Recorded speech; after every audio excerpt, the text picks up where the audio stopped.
ವಿಜಯಪುರ ಸೇರಿದಂತೆ ರಾಜ್ಯದಲ್ಲಿ ಮನೆ ಹಂಚಿಕೆಗೆ ಹಣ ಬೇಡಿಕೆ ವಿಚಾರವಾಗಿ ವಿಜಯಪುರದಲ್ಲಿ ಸಚಿವ ಎಂಬಿ ಪಾಟೀಲ್ ಹೇಳಿಕೆ ನೀಡಿದ್ದಾರೆ.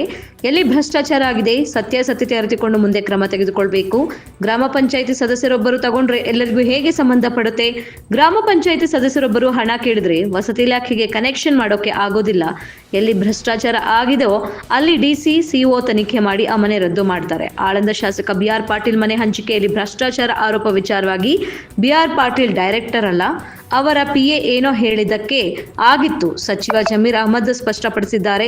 ಮನೆ ಹಂಚಿಕೆಯಲ್ಲಿ ಹಣ ಪಡೆಯುವ ಅವಶ್ಯಕತೆ ನನಗಿಲ್ಲ ಎಂದಿದ್ದಾರೆ. ಮುಂದುವರೆದು ಅವರು ಪಾಪದ ಹಣ ಬೇಕಿಲ್ಲ ಎಂದ ಸಚಿವ ಎಂಬಿ ಪಾಟೀಲ್. ಗ್ರಾಮ ಪಂಚಾಯತ್ ಸದಸ್ಯರು ಎಲ್ಲೋ ಒಂದ್ ಕಡೆ ಎಲ್ಲರಿಗೂ ಮಾಡಕ್ಕಿಲ್ಲ, ಎಲ್ಲೋ ಒಂದ್ ಕಡೆ ತಗೊಂಡ್ರೆ ಉಳಿದವರು ಯಾರಿಗೆ ಸಂಬಂಧ ಬರ್ತದೆ? ಅಂತವೇನಿದ್ರೆ ಅದನ್ನ ರದ್ದುಪಡಿಸಿ ಅದು ಮಾಡ್ಬೇಕಾಗ್ತದೆ. ವಸತಿ ಇಲಾಖೆಯಿಂದ ಏನಾದ್ರು ಅಲ್ಲಿಂದ ಮನೆಗಳು ಮಾರಾಟ ಆಗಿ ಅಲ್ಲಿಂದ ಮಂಜೂರಾಗಿ ಎಲ್ಲದಕ್ಕೂ ನೀವು ಅದನ್ನ ಕನೆಕ್ಷನ್ ಕೊಡಕ್ ಆಗೋದಿಲ್ಲ. ಅದನ್ನ ಯಾವ ಗ್ರಾಮ ಪಂಚಾಯತಿ ಸದಸ್ಯ ಯಾರೋ ದುಡ್ಡು ಕೇಳಿದಾರಂತಂದ್ರೆ ಅದನ್ನ ಅರ್ಥವಾಗಿ ನೀವು ವಸತಿ ಇಲಾಖೆ ಕೊಡಕ್ಕಾಗಲ್ಲ. ಆ ಗ್ರಾಮ ಪಂಚಾಯತಿ ಇರೋ ದುಡ್ಡು ಕೊಡಿದ್ರೆ ಅದನ್ನ ಸಿಒ ಇರ್ತಾರೆ, ಜಿಲ್ಲಾಧಿಕಾರಿಗಳು ಇರ್ತಾರೆ, ನಾವು ಸರ್ಕಾರ ಅದನ್ನ ಕ್ಯಾನ್ಸಲ್ ಮಾಡಿ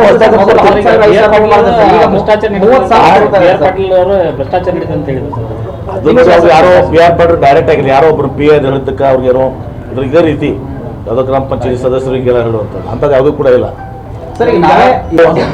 ನಿಮ್ಮ ಜಮೀರು ಸ್ಪಷ್ಟಪಡಿಸ್ಯಾರ, ನನಗಂಥದ್ದು ಯಾವುದು ಕೂಡ ನನಗೆ ಅವಶ್ಯಕತೆ ಇಲ್ಲ ಅಂತಂಬುದು ಹೇಳಿದ್ದಾರೆ ಜಮೀನ್ದು.